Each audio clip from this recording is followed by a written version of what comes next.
This is Charles Jordan on Sunday, October 24th, 1976. The time now is coming up to 9:05 p.m. And now stand by for the third in the NBC radio tribute to the first Fabulous 50. Recorded here on this Sunday evening with host Bing Crosby.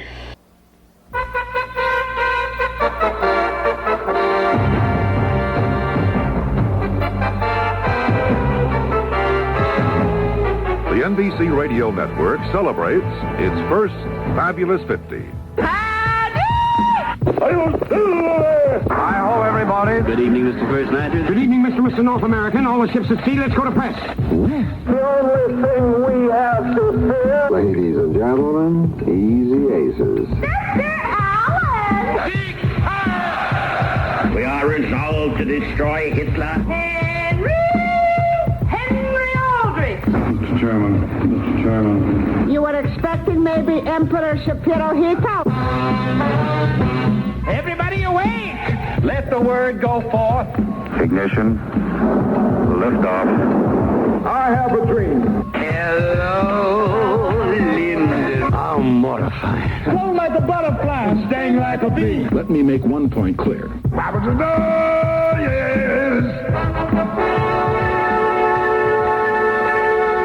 NBC Radio, America's first network, presents highlights from its first 50 years.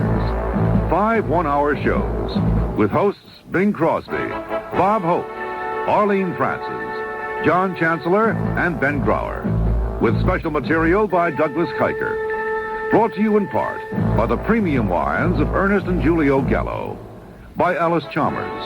The world needs more of what Alice Chalmers makes. And by Amana and your Amana retailers. Your host this hour, Bing Crosby. When the blue of the night meets the gold of the day, someone waits for me.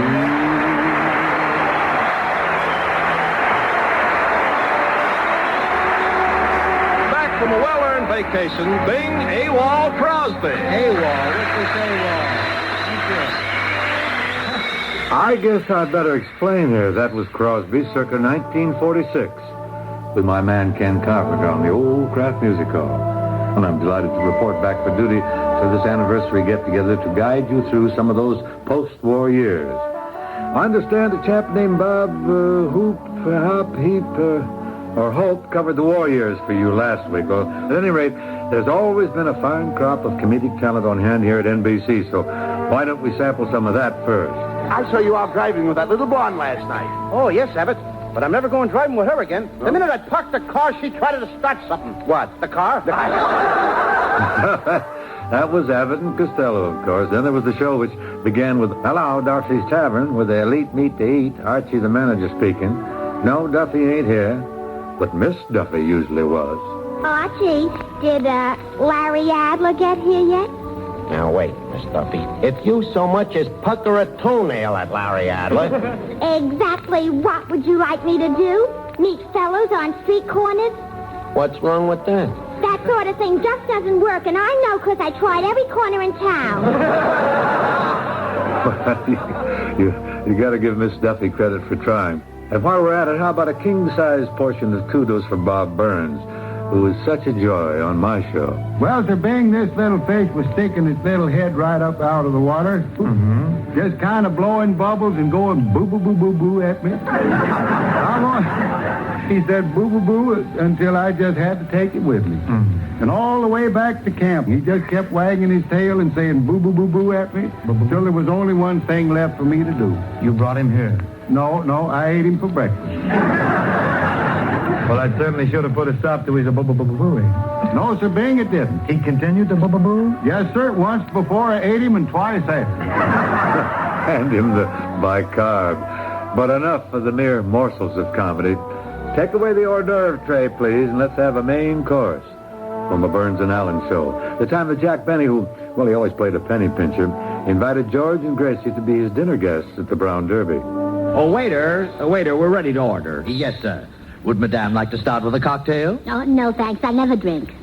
I meant a shrimp cocktail. No matter how small it is, I never do.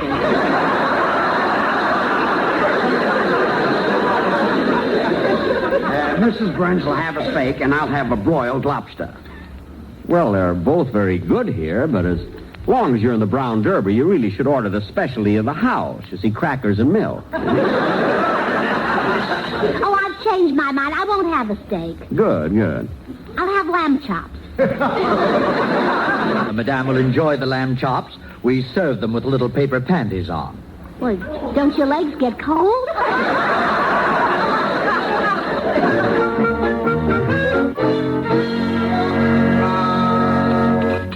That was a delicious meal, Gracie.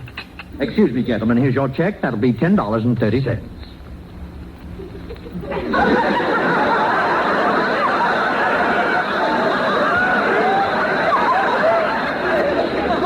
Well, somebody say something. That will be $10.30. You shut up!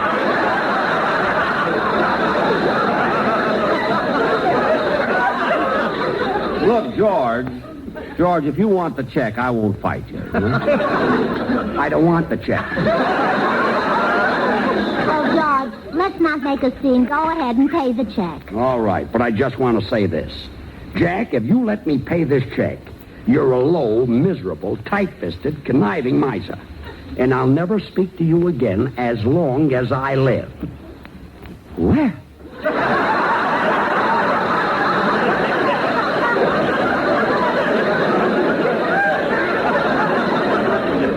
Now, Mr. Burns, if you've finished, I have a few words to say.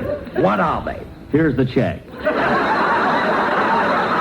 That was a virtuoso performance. And very tough to follow, too, so maybe we better not cry. Well, at least not immediately. Bing Crosby and the First Fabulous 50 will continue after this.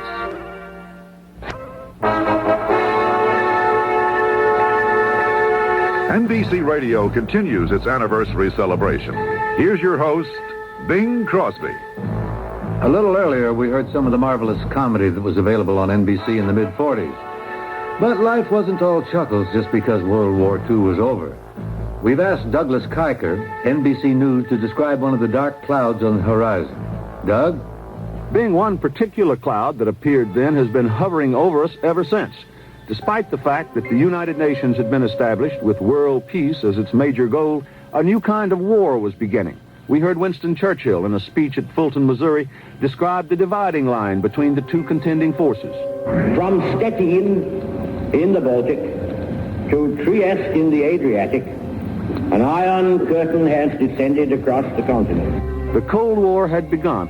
We joined with our allies in Europe to form NATO, while here at home the attack was renewed against the domestic variety of communists. One aspect of it had begun back in 1940. Here's how Walter Winchell announced it that year. Clap!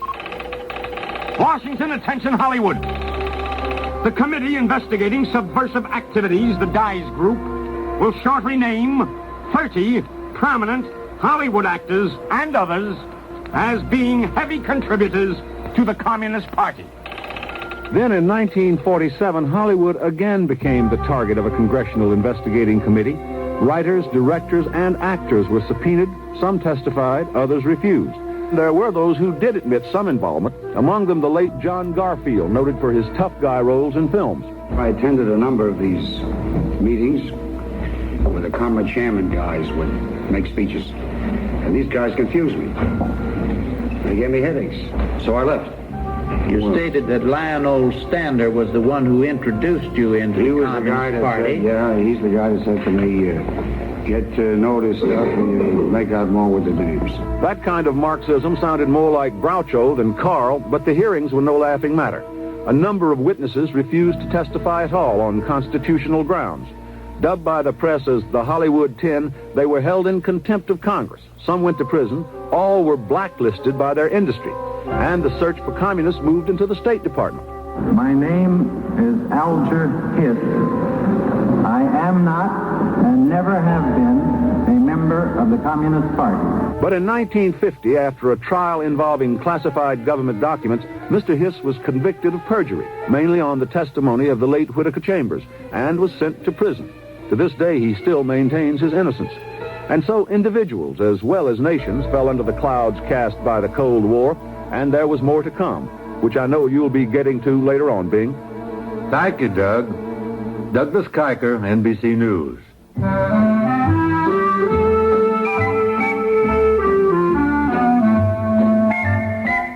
Well, in and around all these grimmer goings-on, life was the usual mixture of the sublime and the ridiculous.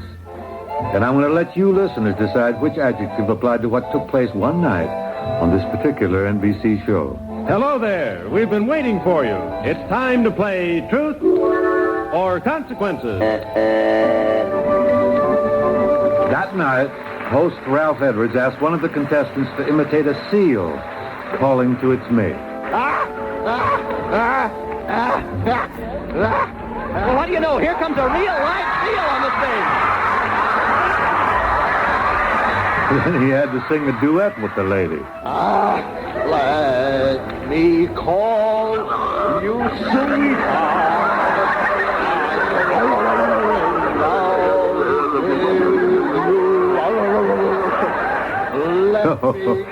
You see now how Dean Martin got his start. Of course, I jest.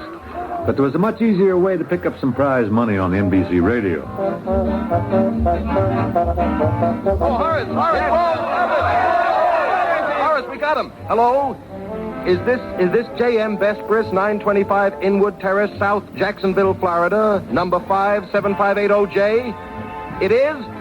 Well, this is Ben Grauer calling from the Pot of Gold program. We are sending $1,000 by Western Union immediately to J.M. Bestbris, B-E-S-B-R-I-S. Sitting home and listening to giveaway programs like this became so popular that when other networks followed suit, an NBC entertainment program decided to offer insurance. If you, any listener in the continental United States, answer a telephone call made by any giveaway radio program during the next 30 minutes, and because you are listening to Fred Allen, you miss an opportunity to win an article of merchandise or a cash prize, National Surety Corporation guarantees that Fred Allen will perform his agreement to replace the merchandise or reimburse you for any amount of prize money you have lost, up to $5,000. And that didn't sit too well with Fred and one of his guests. People don't want entertainment today. A radio show has to give away things. Nylons, ice boxes, automobiles. You mean to stay on the air, you have to give things away? Free? Yes. I'll die first. The way Jack gave away those lines, he could leave the giving away of everything else to other NBC programs like Well, Double or Nothing, or Take It or Leave It, or Dr. IQ, on whose program one of the assistants assigned to pick contestants out of the audience would call out, "Doctor, I've got a lady in the balcony." Well, I got a man in the wings.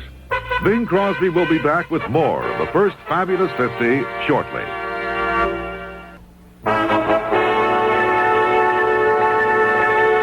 The first Fabulous 50 continues. Once again, your host, Bing Crosby. Some of the most swinging piano of any era. Nat, I'm an old trio man myself. Possibly you've heard of our trio, the old Rhythm Boys. They're highly hip, stuff like when the sun goes down, the tide goes out.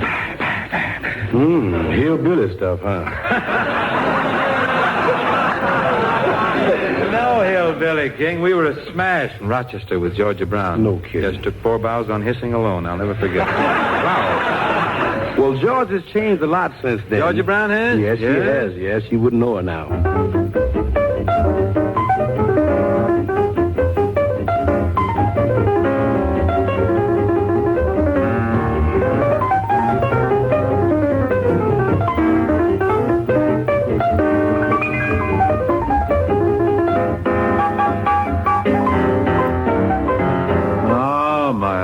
Pains me to have to tear ourselves away, but we must defer to the ladies, you know, and in this case, the senorita from Brazil, who sported a chapeau which looked like a bowl of fresh fruit, Carmen Miranda. E aí o bambu de bambu, bambu, bambu, bambu de bambu, bambu lelé. Aí o bambu de bambu, bambu lalá, eu quero ver 3 vezes bambu lê, bambu lalá, bambu. Aí o bambu de bambu, bambu, bambu. Aí o bambu de bambu, bambu lelé. Aí o bambu de bambu, bambu lalá, eu quero ver 3 vezes bambu lê, bambu lalá, bambu. Well, great lyrics there. Lately I seem to walk as though I had wings. now from the center of the supper club floor, Perry Como directs his song to those in love, wherever they may be. Someone in love. Each time I look at you, I'm limp as a glove and feeling like someone in love.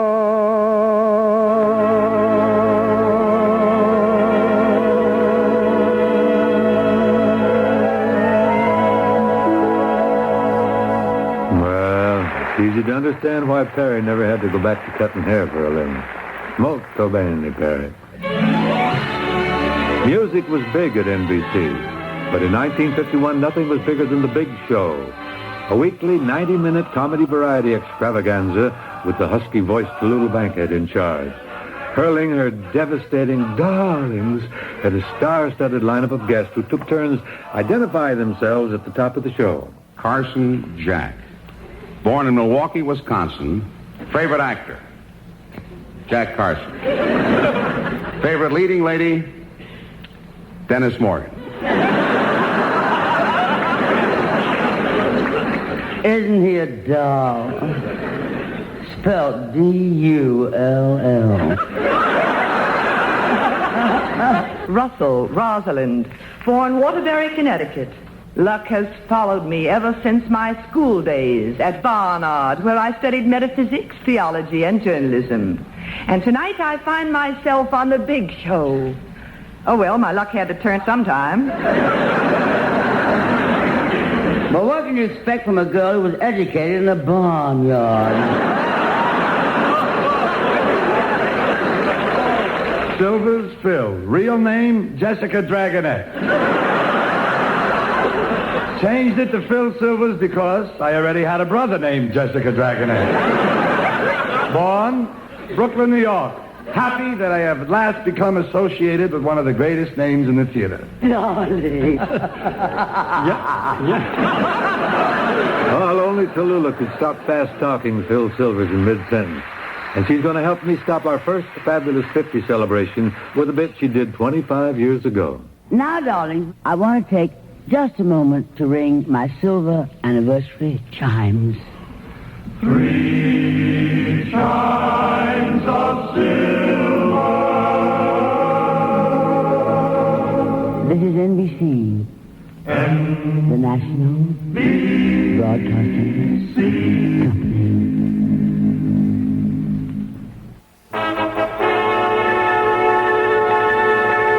The NBC Radio Network continues celebrating its first Fabulous 50. Brought to you in part by Delta, the airline run by professionals. Delta is ready when you are. By Wrigley's Freedent Gum. By your neighborhood McDonald's restaurant. At McDonald's, we do it all for you. And by True Value Hardware Stores. Not just a name. It's our way of doing business. And here, once again, Bing Crosby. Anniversaries and birthdays call for toast. So if you'll raise your glasses, put something in it, of course, first. Join in the toast that lovable old Victor Moore addressed to equally lovable Jimmy Durante on an NBC show many years ago. I heard that yesterday was your birthday. Well, I just want to wish you many, many happy returns of the day. Thanks, Victor. That touches me deeply. I'm not one for making speeches, Jim, but as you slide down the banister of life, may the splinters never be pointed the wrong way. That touches me deeply, too. Well, splinters facing the wrong way with a lot of the Brooklyn Dodgers in 1951. Batter up. Play ball. That was the theme of the regular show that Jackie Robinson did for NBC in those days. And after the New York Giants edged the Dodgers out of the National League title in the last inning of the third playoff game, that's right, the Bobby Thompson home run, which you undoubtedly heard about countless times, Jackie told his radio audience what his reaction was. I went in the clubhouse after the game and congratulated Leo because I know that he's done a wonderful job. And, well, the whole club has. All we can say over there in Brooklyn now is to wait until next year. That's a true sportsman, Jackie Robinson. And I know how he must have felt about that wait till next year business. My Pittsburgh Pirates, well, never mind. Press on. There was no wait until next year for Richard Nixon in 1952. When as Republican vice presidential candidate, he had to explain his finances in a speech broadcast to the nation. These were the closing words as we heard them on NBC. A man down in Texas heard Pat in the radio mention the fact that our two youngsters would like to have a dog. And believe it or not, the day before we left on this campaign trip, we got a message from the Union Station in Baltimore saying they had a package for us. We went down to get it. You know what it was? It was a little Cocker Spaniel dog in a crate that he'd sent all the way from Texas. Black and white, spotted. And our little girl, Tricia, the 6-year-old, named it Checkers. The speech was good enough to save him his place on the ticket headed by General Dwight Eisenhower, who was making speeches of his own that fall concerning the major problem facing our country, a war. Ike made this campaign promise. I shall go to Korea.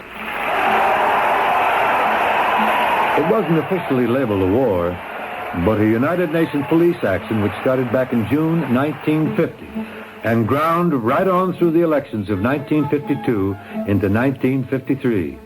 President Truman commented, "The battlefield situation is uncertain at this time. We may suffer reverses as we have suffered them before, but the forces of the United Nations have no intention of abandoning their mission in Korea." I'm a lonely soldier sitting in Korea.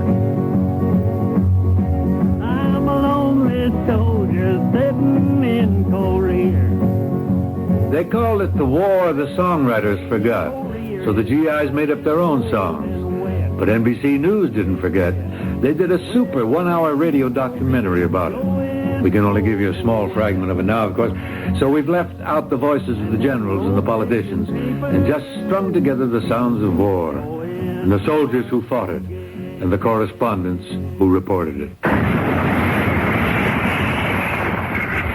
Here's a GI digging his foxhole. Well, you got a nice deep one here. Yeah, it takes a deep one. Everything coated with dust. I'm sweating straight mud. Oh, cease firing! If those are Army troops, what the hell are they doing shooting at us? We just came up the bank on the Seoul side of the river. Well, if this is Seoul, God be with us. I've seen an awful lot of sailors and an awful lot of officers. But this bunch of boys that man these little wooden ships, they're Iron Men. This is the Iron Man wooden ship Navy. It really is. I got hit and I crawled into the bushes and fired from there. About 2:30, 3 o'clock, the guys come up and I just started to cry. I was so damn happy. If you want some guerrillas, go right across the strip here. They got them unloading the aircraft, I think. Our aircraft, huh? Yeah. Any news on war will soon be over. What do you fellas think? You were up in the lines. Oh, well, I don't think it's... Y'all know more than we do. All we is up there fighting like everything. The one thing, I want to go home. Now. Either start it all out or just move on out of here. I'm a lonely soldier sitting in Korea. Either start it all out or move on out of here. But we did neither. President-elect Eisenhower had kept his promise, and he went to Korea in late November 1952. And finally, in July of 1953, an armistice was signed. But 23 years later, we've still got GIs in Korea. They still may be singing this song. And them rotation papers sure is hard to get. The first Fabulous 50 will continue right after this.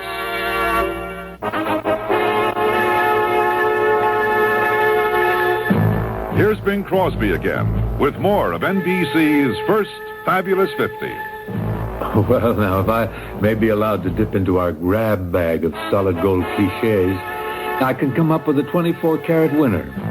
The good old days. That's an absolute verity when applied to NBC radio. We did have jolly times then, especially when we could get a friendly feud going.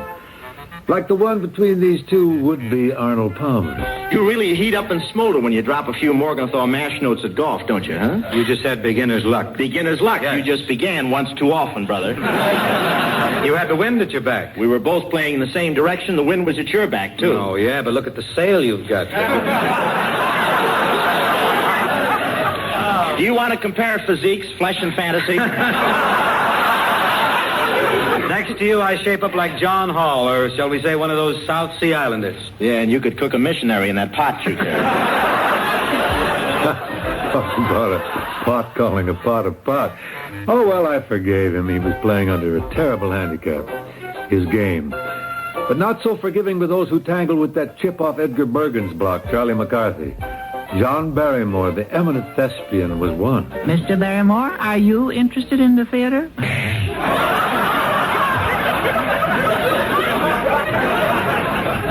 Oh, tempora, oh, mores. To think that I have come to this, alas and alack, by bandy words with an overgrown stump. And there was this classic confrontation. Hello, Mr. Fields. Hello, blood poison. You know, Charlie really loves you, Mr. Fields. Yes, I do. But I don't think Mr. Fields loves me. Now, listen, that's gone far enough. He's not going to tell me I don't love him. I'll break every knot in his body. Such exquisite tenderness. But when you look for the epitome of radio feuds, the one between Fred Allen and Jack Benny had the most explosive climax. On one of Fred's programs, Jack was playing the role of a contest winner, Myron Proudfoot. Mr. Myron Proudfoot is king for a day. Well, Your Majesty, how do you feel? Never mind how I feel. What do I get? Well, first, your suit is a little baggy, King. Boys, take His Majesty's coat off. Wait. On our stage, we have a Hoffman pressing machine. Now, wait a minute. An expert operating the Hoffman pressing machine will press your trousers. Now, wait. Take His Majesty's mask off, boys. Keep your shirt on, King. You bet I'll keep my shirt on. We're a little late, folks. Tune in again. Come on, Alan, give me my pants. Quiet, King. Alan, listen to Frank. Where are my pants? Benny, for 15 years I've been waiting to catch you like this. Alan, you haven't seen the end of me. It won't be long now. I want my pants. Did you get the impression that the audience enjoyed that? Well, I think they did, too. But it wasn't all high-pitched humor and hysterical laughter on NBC radio in those days. There was also the low-key cops and robbers drama, pioneered by this program.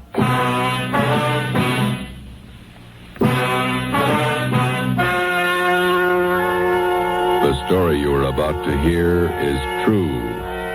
Only the names have been changed to protect the innocent. That's right, Dragnet. Just the facts, ma'am. That's what Jack Webb, the leading character and creator of the show, was after. It was Saturday, July 21st. It was hot in Los Angeles. We were working the night watch out of robbery detail. My partner's Ben Romero. The boss is Thad Brown, chief of detectives. My name's Friday. Hi, Joe. You ready? Let's go. And by the time the half-hour program was over, the criminals had been brought to justice and punishment had been meted out. In addition to Dragnet, there was Gangbusters and High Adventure, Dangerous Assignment, many other high-tension programs. And to add a soupçon of suspense to our proceedings, tell me, did the initials A.T. and the phrase musical genius strike a familiar chord? They do? Well, here's where the suspense comes in. More from NBC's first 50 years after this. This is WNBC New York, 66 NBC.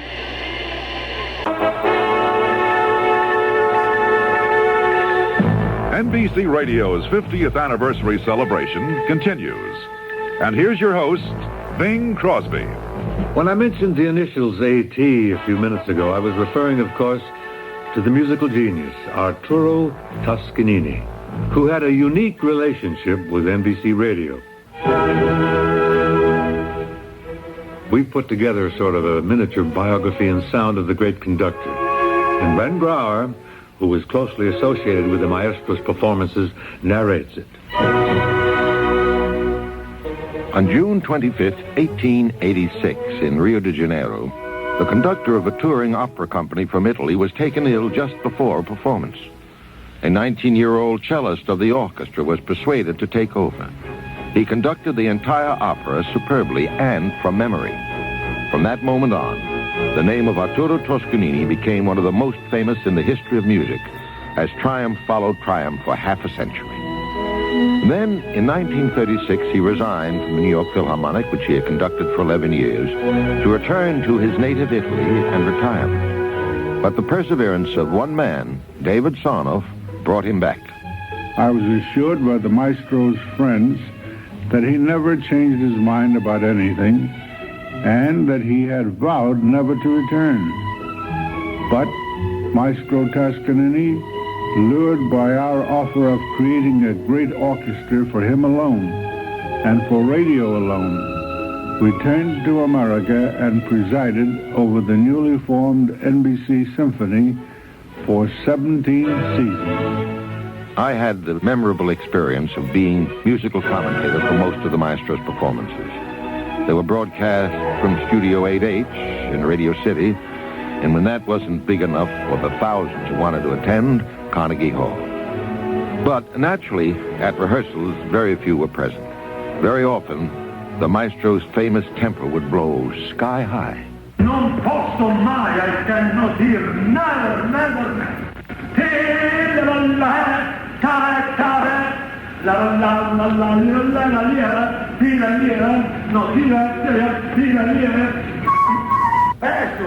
Enthusiasmo, but no sleep. I am sorry, I don't enjoy. No, to conduct.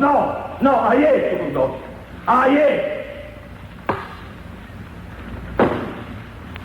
You look at me, you believe that I am crazy? No. A sensitive, yes. Da capo. Da capo, from the top. And on they went. But the musicians, terrorized or not, really loved the man. I remember they chipped in and bought an expensive gold watch for one of his birthdays, which they presented just before rehearsal. Then they went into the rehearsal, which didn't go well at all. Maestro lost his temper, threw the watch to the floor, and stomped it to pieces. The next day, the musicians chipped in again, bought him a $1 Ingersoll watch, which he loved and wore from then on. Toscanini and the NBC Symphony toured the country one year, and he provided a rousing encore in Richmond, Virginia in 1950 that the folks down there have never forgotten.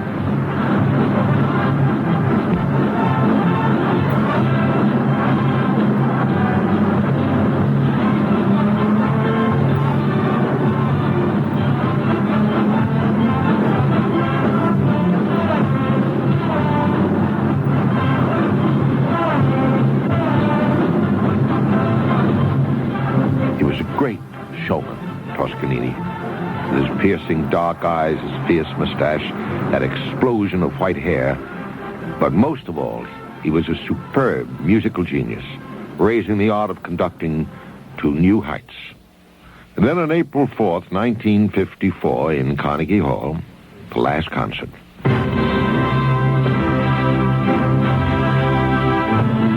The final work, the prelude from Wagner's Die Meistersinger.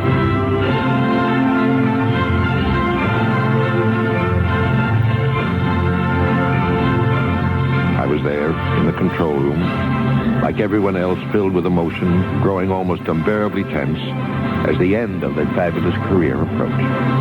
As the last chord sounded, the baton dropped from the maestro's hand.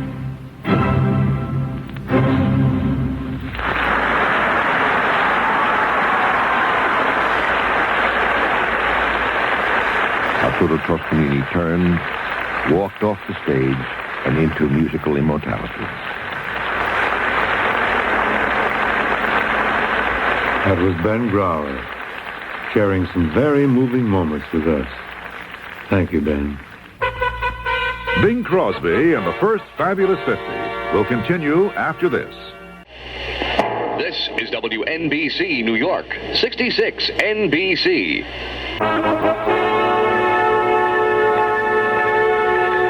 NBC Radio continues its anniversary celebration. Once again, here's your host, Bing Crosby. Of course, on a program like the first fabulous 50, you're constantly asking yourself, yeah, we're leaving so-and-so out, and why can't we get this or that in? Well, the answer's obvious, so let's get on with it, or we'll be leaving out even more. Say, would you run on that short fella with the crew cut, please? There was an ad in the paper just last week. It was a company seeking fresh capital, and it was one of those typical small manufacturing companies, and it was called the Typical Small Manufacturing Company. And they manufacture typical smalls. Getting his typical large laugh, says George Goebel. In the No Laughing Matter department in 1954, there was Senator Joseph R. McCarthy of Wisconsin, who brought the era of the so-called communist witch hunt to a climax when he insisted there was massive communist infiltration of our government and army. In 1917 or 18, I forget which it was, the Kaiser sent 7 devoted communists into Russia. And within 100 days, those 7 men had taken over and enslaved a nation of 180 million people. 7 people. Well, now we've got 25,000. So it's a very imminent, urgent, day-to-day danger. In what became known as the Army McCarthy hearings, which were broadcast in their entirety for 3 months, McCarthy got into bitter wrangles with some of his fellow senators and with the Secretary of the Army and others. But possibly the most damaging confrontation for him was the elderly Boston lawyer representing the Army, Joseph Welch, who felt that a young associate of his had been unnecessarily smeared by the senator. Let us not assassinate this lad further, Senator. You've done enough. Have you no sense of decency, sir? At long last, have you left no sense of decency? I know this hurts you, Mr. Welch. I'll say it hurts. May I say, Mr. Chairman, as a point of personal privilege, I'd like to finish this. Senator, I think it hurts you too, sir. Well, Mr. Welch was right. It did hurt him. Later that year, a vote of censure by his colleagues in the Senate ended his influence and his importance, leaving as his main claim to fame, well, if you can call it that, the term McCarthyism. Well, turning from acrimony to harmony, I remember an NBC show when Mary Martin and a friend, well, we managed a pretty close blend. What a wonderful wedding there will be.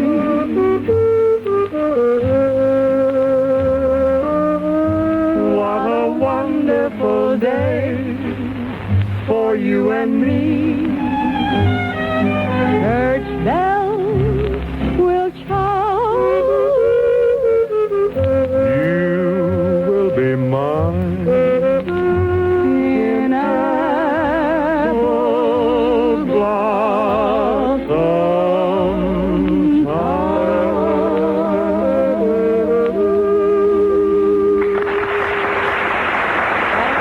And on that very same program, I believe, Bert Lahr achieved a musical pinnacle that has never been equaled. Yeah.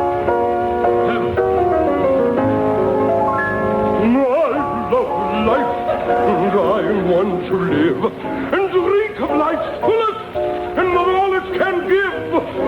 I love life. I want to live. Oh, Crosby, you're a bum.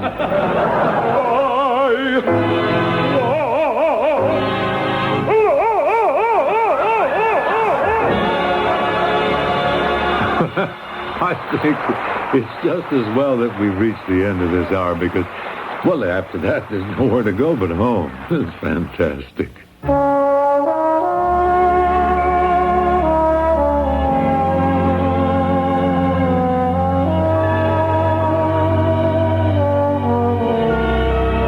Well, just one thing before we close up shop. I'd like you to know that you're going to be in the very best of hands when our anniversary show comes on at you again next week.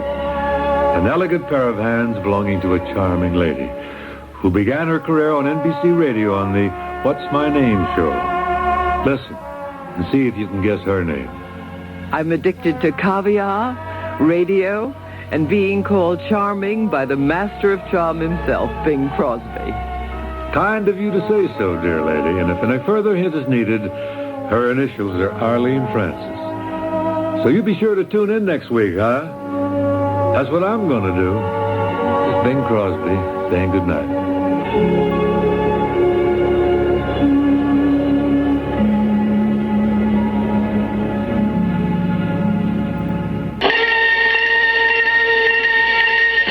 This has been the first Fabulous 50. Produced by Elliot Drake and Charles Garland. Creative assistance by Warren Hogan.